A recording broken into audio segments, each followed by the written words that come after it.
चीज़ों को समझना बहुत ज़्यादा जरूरी है। केवल पढ़ लेना लिख लेना सुन लेने से कुछ नहीं होता है, इसमें तर्क करने की क्षमता रहनी चाहिए, शक्ति रहनी चाहिए। शिक्षा से हमको किसी भी चीज़ को तर्क करने की जो शक्ति प्राप्त होती है। तो शिक्षा को सही तरीके से, सही उद्देश्य, सही मतलब से लेना बहुत जरूरी है। मैं आपको एक छोटा सा एग्जांपल बताता हूँ। आप लोगों ने शब्द सुना है दवाई दारू, ठीक है, दवाई दारू ऐसा बोलते हैं, मतलब दवाई ही दारू है और दारू ही दवाई है। बस डिपेंड करता है टाइम लिमिट कंडीशन, मतलब इसका उपयोग आप किस तरह से कर रहे हो। ठीक है, आपने नाम सुना होगा डॉक्टर ब्रांडी का। ये डॉक्टर ब्रांडी का बोतल है, समझ लीजिए इसमें शराब भरी हुई है, इसमें रम विस्की जो भी होता हुआ है, शराब होता है, अल्कोहल होता है इसमें, डॉक्टर ब्रांडी। यदि आप इसको एक बच्चा हो या बूढ़े के लिए मैंने यहाँ बोला है, बच्चा यदि 10 ml पीता है और उस बूढ़ा उसकी 50 ml पीता है, या रोज पी रहा है, थोड़ी थोड़ी मात्रा में पीता है, तो वो उसके लिए दवाइयाँ काम करती है, क्योंकि वो उसको स्वास्थ्य लाभ पहुंचाती है, उसके स्वास्थ्य को लाभ देती है, उसको तरोताज़ा रखती है, उसके ब्लड को साफ रखती है, उसके ब्लड को गर्म रखती है। तो उससे उसको बहुत सारी चीज़ें जो है, जैसे कि छोटे बच्चों में सर्दियों में खासतौर पे, ठंडी के समय पे देखा होगा आप लोगों ने कि ठंडी के समय में उन लोगों को जो है सर्दी खांसी बुखार ये सब जनरली आते रहता है। यदि उसको हम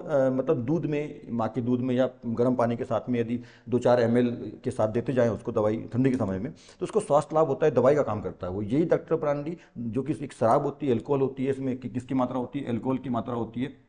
ठीक है, यदि कम मात्रा में, सीमित मात्रा में डेली भी ले रहे हैं आप, तो ये दवाई का काम करती है। पर उसी को यदि आपने पूरा बोतल पलटा दिया, मतलब नशे के लिए, आपका जो है, आपका जो उद्देश्य है वो स्वास्थ्य लाभ नहीं है, नशा है कि यार ये तो अल्कोहल है, तो डॉक्टर पर शराब होती है, अल्कोहल होती है, रम विस्की जो भी है, इसको पीने में मजा आता है। लेकिन यदि इस उद्देश्य से आप यदि इसको पीएंगे, पूरी बोतल पलटा देंगे, 1 पैक 2 पैक 3 पैक 4 पैक, ठीक है, ज़्यादा मात्रा में यदि लेते हैं आप, 120 100 ml 200 ml 300 ml यदि आप लेते हैं, तो वही चीज़ क्या हो जाती है, दारू बन जाती है। यदि इसको आप सीमित मात्रा में लेते हैं, स्वास्थ्य लाभ के उद्देश्य से लेते हैं, आपके मन में स्वास्थ्य लाभ का उद्देश्य लेकर इसको आप पी रहे हो, तो वही दवाई है, और नशे के उद्देश्य से पी रहे हो तो वही दारू है। तो दवाई और दारू दोनों एक ही चीज़ है।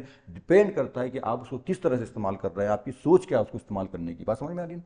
ठीक है, ऐसा है। तो यदि आप दवाई की तरह लेते हैं तो चीज़ें वही होती है। देखो चीज़ ये एक ही है ना, ये दोनों परिस्थितियों के लिए एक है, पर परिस्थितियां बदल गई है तो एक तरह पे वो क्या बन गई, दवाई बन गई, एक तरह से क्या बन गई, वो दारू बन गई। डिपेंड यही करता है ना। चीज़ें सब अच्छी होती है ना, एक व्यक्ति सबके लिए अच्छा है, पर वो सोचने वाले के ऊपर डिपेंड करता है। ठीक है, ये कलम जो है, एक पढ़े लिखे व्यक्ति के लिए, जो पढ़ने लिखाई का मतलब जानता है, वो कलम जो है, एक पेन जो है, बहुत कीमती चीज़ है। पर जो अनपढ़ गंवार आदमी है, जो अंगूठा छाप आदमी है, उसके लिए पेन कोई मतलब का नहीं है। ठीक है, तो क्या है, पेन तो वही है, पर दो अलग अलग सोच, अपने अपने शिक्षा, अपने अपने जो सोच है, अपने अपनी शिक्षा है, उसके हिसाब से। तो शिक्षा ही सोच को बनाती है, इसलिए शिक्षा अच्छी समझ वाली शिक्षा, राइट शिक्षा लीजिए, सही शिक्षा लीजिए, शिक्षा का सही मतलब समझिए। केवल रट लिया घोट लिया, परीक्षा में पास हो गया, आप नौकरी करने की शिक्षा नहीं होती, जीवन को समझने की शिक्षा होती है। यदि शिक्षा को अच्छे से समझोगे तो दवाई दारू और ऐसी चीज़ों को आप अच्छे से समझ पाओगे और जीवन को बेहतर कर पाओगे। ठीक है।